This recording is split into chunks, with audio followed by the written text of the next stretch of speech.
Good morning. It is Wednesday, August 7th, and today I am going to be taking you along with me for a field day and pretty much just a full day of being a forest field technician in the Colorado mountains. So yeah, without further ado, first thing we have to do is take down everything inside the tent and then take everything outside the tent down and pack it in the car, because most days we only stay at one campsite for one night. So every morning we have to pack everything inside the tent and take down the tent and bring it with us every morning. So yeah, let's just get to it.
Now that we're all packed up, we are ready for breakfast.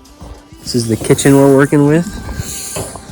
Today for breakfast, we got some egg bagel sandwiches with pepper jack cheese and some guacamole.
Right, we just drove to our first site. We're not exactly there yet, but this is as close as we can get on the road.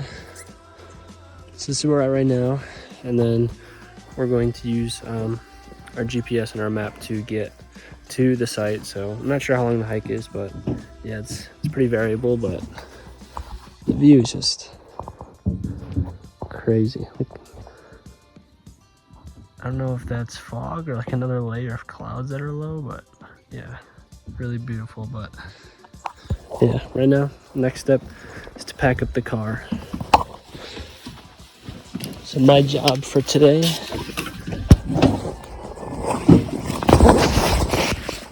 fuels. So these will be my 3 friends for the day. Pack those in the bag. Then we got our compass. All right, so we're at our first plot of the day, and my job for this plot is to measure fine fuels.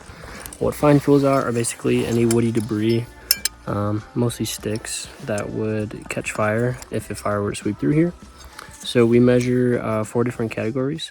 We measure 1 hour fuels, 10 hour fuels, 100 hour fuels, and 1,000 hour fuels. And what that means is a 1 hour fuel would take 1 hour for it to heat up and dry out in the case of a fire. 10 hour would take 10 hours, etc.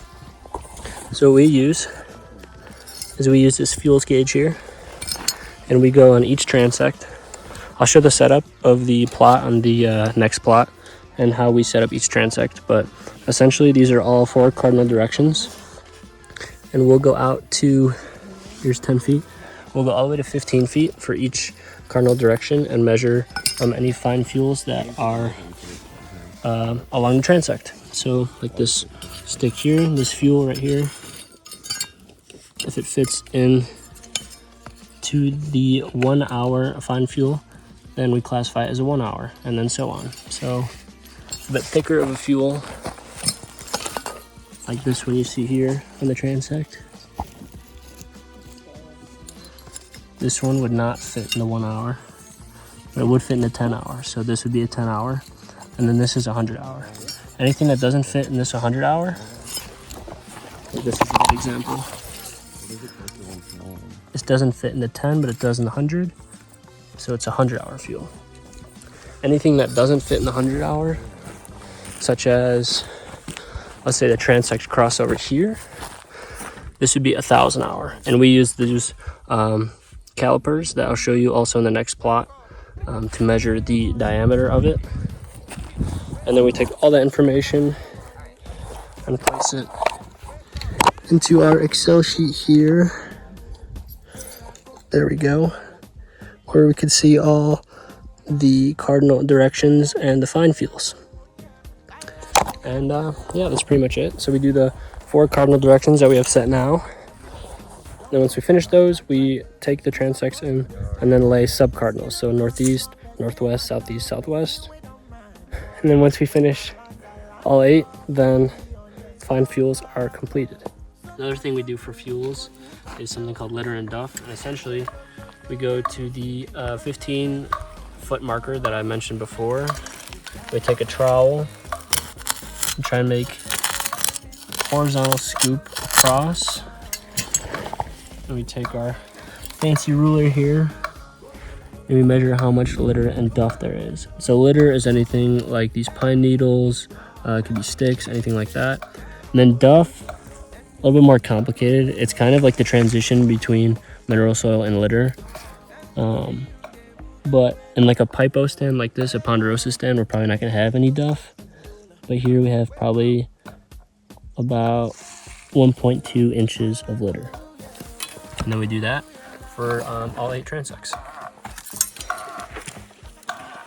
Next up, we have probably arguably the coolest job. We get to core some trees. So I don't know if you're familiar with tree coring, but essentially we're aging the tree, and I'll show you that process really soon. But essentially what we're gonna do is put some WD-40 in this borer, core into the tree, try and find the center, and then once we find that center point, we can count the rings to age the tree. All right, so right here we have our tree borer. The way this works is you unscrew the top right here. This is our spoon. This is how we retrieve the borer out of the tree. So you assemble it like so. And yeah, it's pretty simple. This part goes into the tree, and the spoon retrieves the borer. The last thing we have to do, some good old WD-40. And now, we can head over to the tree.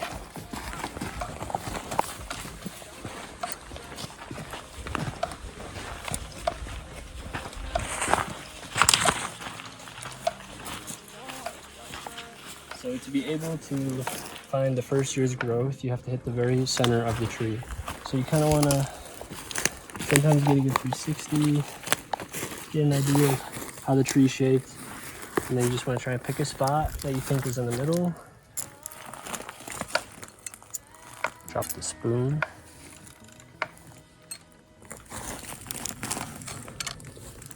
And then just gotta wedge it in there.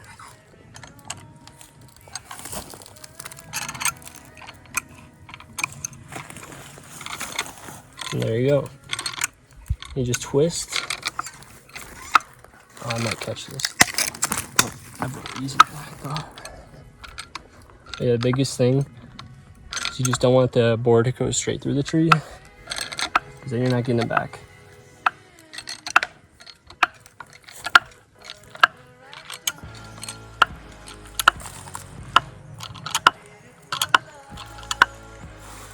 And then you could take the spoon, kind of get an idea of how far into the tree you are. So we still got a ways to go, because you want to get as close to the end without hitting it as possible.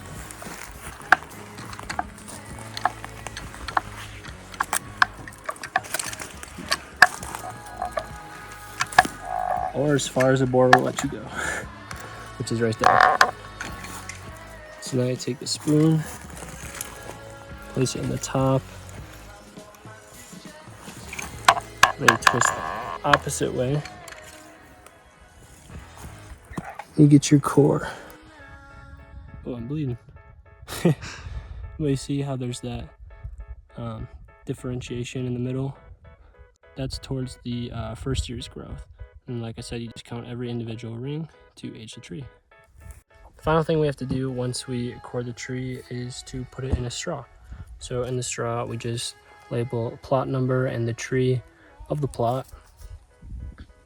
And then we can place it in the straw here.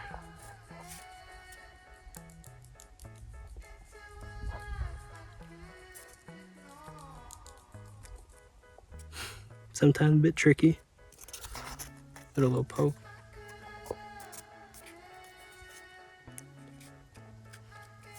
Especially if the tree swells up, it can be tough. And the big piece.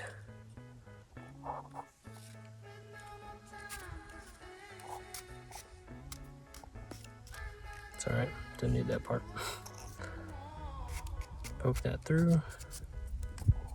Fold the top off. We can put it in our straw tube, which we keep for all of the cores for the week. And then that's pretty much the end of the plot. As long as I can, long as I can, be the man I am. Welcome back. We just hopped out of the car heading to our second plot of the day. A bit of a hot one, heating up quick, but yeah, in the previous plot, I showed you the fuels jobs that we do and kind of why they're important. And on this next plot, we'll be doing something called DBH, which I'll explain more once we get to the plot. A little out of breath here, but yeah, it's part of the job, part of the fun. And yeah, I'll record hiking up to the plot. And then, like I said, there's DBH and the measuring the trees when we get there.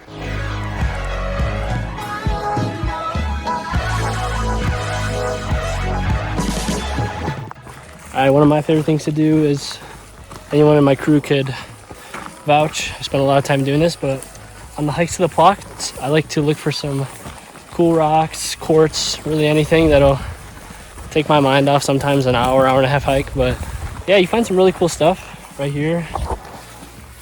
Just found this one, a little full focus, but pretty sweet, black and orange rock.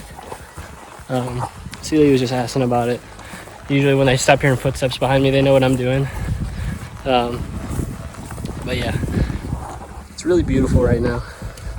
Still on our way to our second plot. Probably about 20 minutes in to the hike. So far it's been flat, but it looks like it'll change very quickly. And yeah, I'll just keep showing more of the landscape until we get to the plot.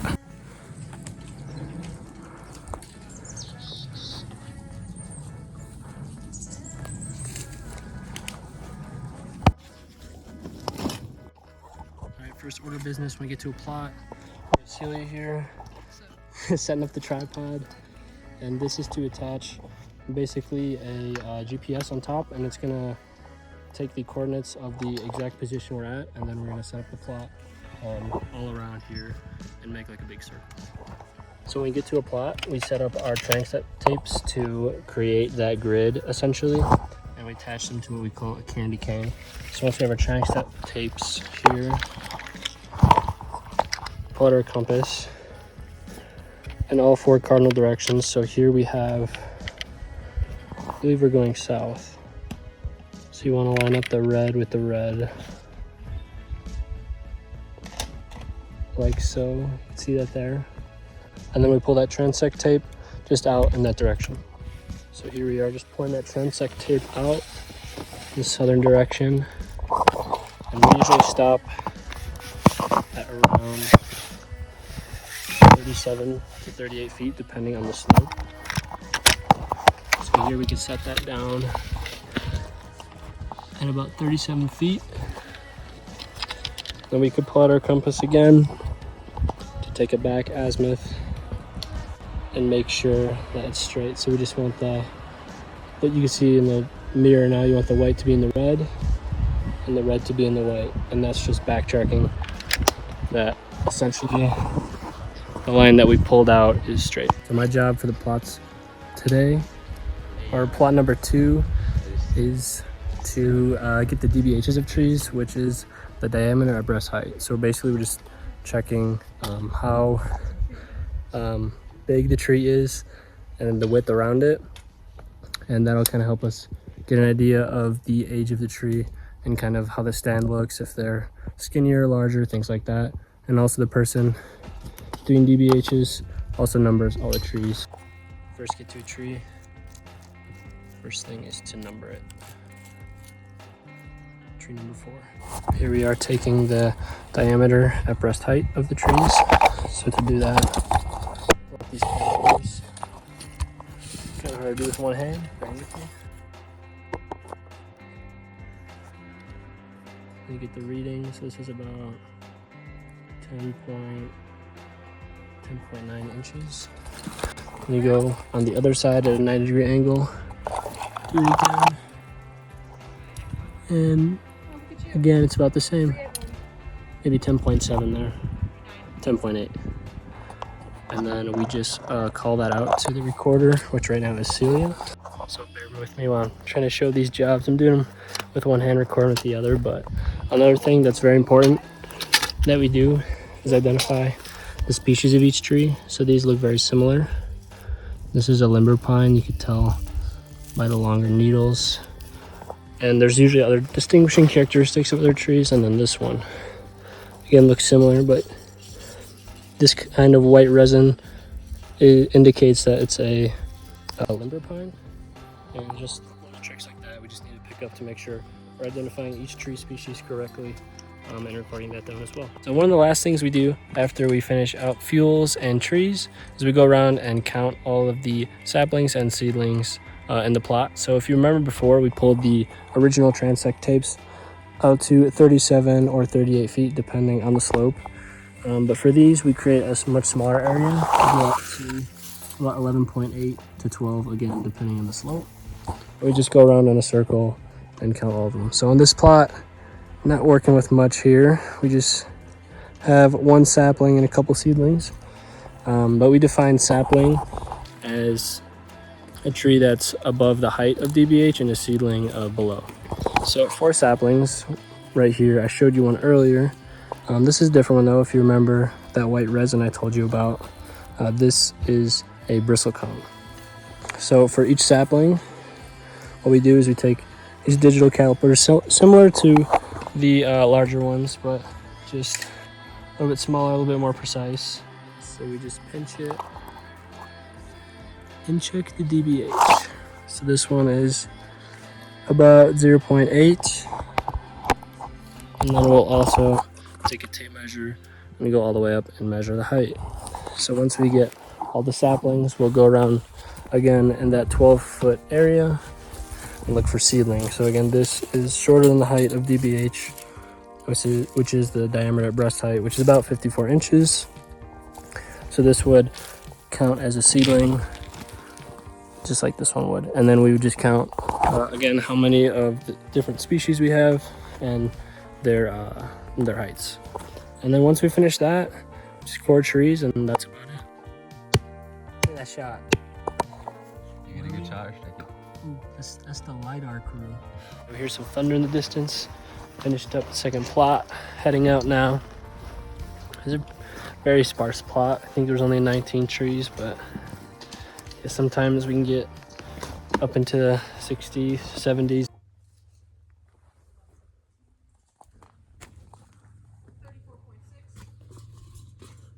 This is an example of a plot that has almost 200 trees.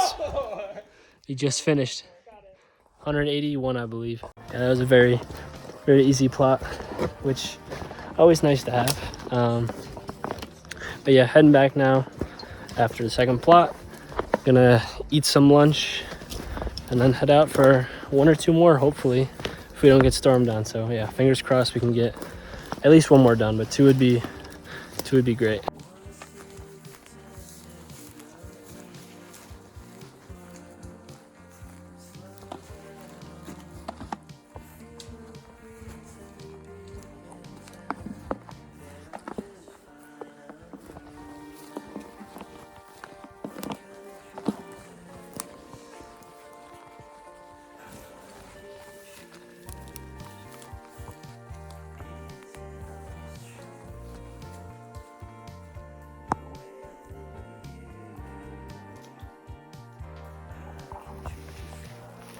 And this little guy.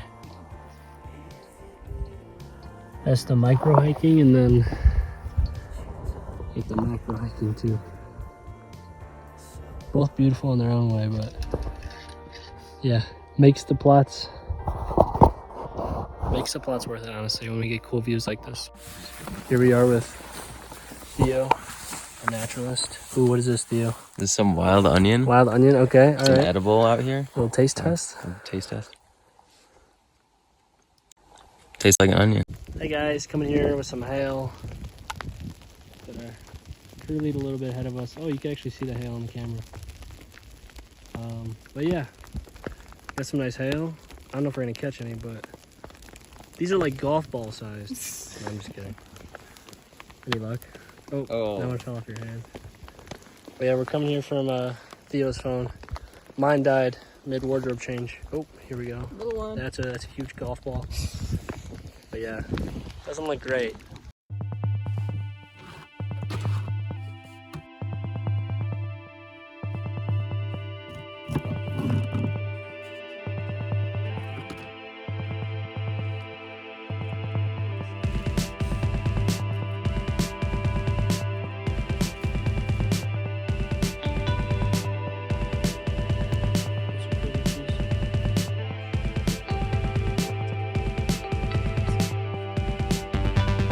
We got the tomato on the bottom, lettuce in the middle, pepper jack on top.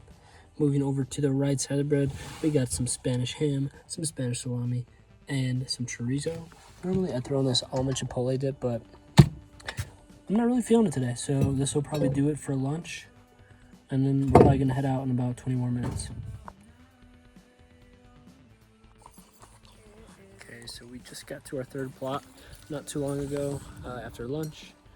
Pretty sparse plot, but my job right now is a recorder, and essentially what I'm doing is I have this Excel sheet right here. I don't know how well you can see that, but basically all the information on here is DVHs, what I showed you earlier. So Celia was doing that and calling out those numbers, and then Julia was getting the heights of the trees and calling out those numbers. So I'm just the one recording all of it, and yeah, that's pretty self-explanatory, not too exciting, so I didn't record much of it. But yeah, now we're gonna do seedlings and saplings like I showed you the last plot. Okay, after seedlings and saplings, we move on to percent cover. And what percent cover essentially is a quick survey of the plot and each quadrant. So we do measure all 4 quadrants, and we kind of just look at the landscape and see what it's made up of. It's very simple. So in this quadrant we have lots of grasses, We have some litter from the trees. We have a good amount of shrubs too. And basically we just go in this Excel sheet and document what percentage we think each category makes up of the quadrat. So like I said, we'll do grasses, shrubs, forbs, litter, rock, gravel, things like that. And then, like I said, just do all 4 quadrants to make up the full area that we measured for the plot.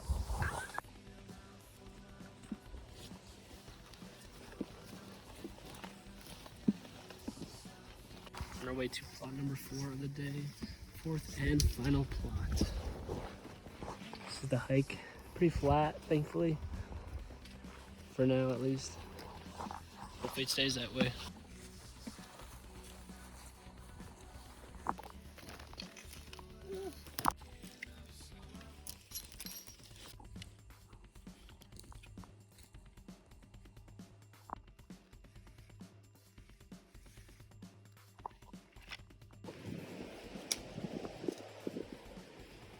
Just finished up the plot, final one of the day. This is how we unwind after a long day.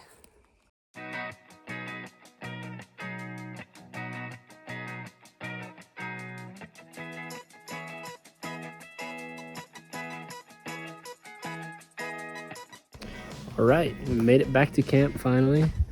It is, I think, close to 6 now. I got 4 plots done today, which is really good. And the rain wasn't too bad to us, just on and off. And I think the last plot might have seen I had my rain jacket on, maybe the last 2. But yeah, all in all, we got pretty lucky with the rain. But yeah, right now we're probably just gonna make some dinner. Speaking of, let's go walk over. Chef Celia, we're live. What do we got cooking up over here? We got some chorizo, some onions, some peppers. These are all gonna go on the pita pizzas. Oh, pita pizza, okay, all right. And then what's in here, you may be asking? That is a Moscow Mule. And I'm very excited because after a long day in the field, it tastes extra good. So yeah, I'll record the final product of the pita pizza. It's nothing too crazy, but yeah, really hungry too. So overall, pretty good day, and yeah, I can't really complain. Here we go, got the garlic naan. It's gonna be our base for the pita, veggies, and chorizo still cooking. Final product coming soon. Here we go, flipped over, nice golden brown. We got the sauce and the cheese. Now it's time for the finishing touch. Ladies and gentlemen, we have now added the chorizo, the onions, and the bell peppers. Here we go. I lied, there's one more finishing touch. Can't have a pizza without the red pepper flakes. Final product. Alrighty, that's probably gonna wrap up the day. I'm gonna go get in my tent, blow up my sleeping pad, show you guys the setup, what we got, what we're working with inside. I think we clocked about a little over 10 hours today. Started at like 7 something and then finished a little after 5. So again, that's pretty typical as well. But yeah, thank you for watching. Before I do a complete outro, I'll show you guys the setup inside the tent, the housing that is provided for us throughout the field season. But yeah, I'll show you guys that real quick. All right, here we go. We got the marmot tent. Pop open this rain fly.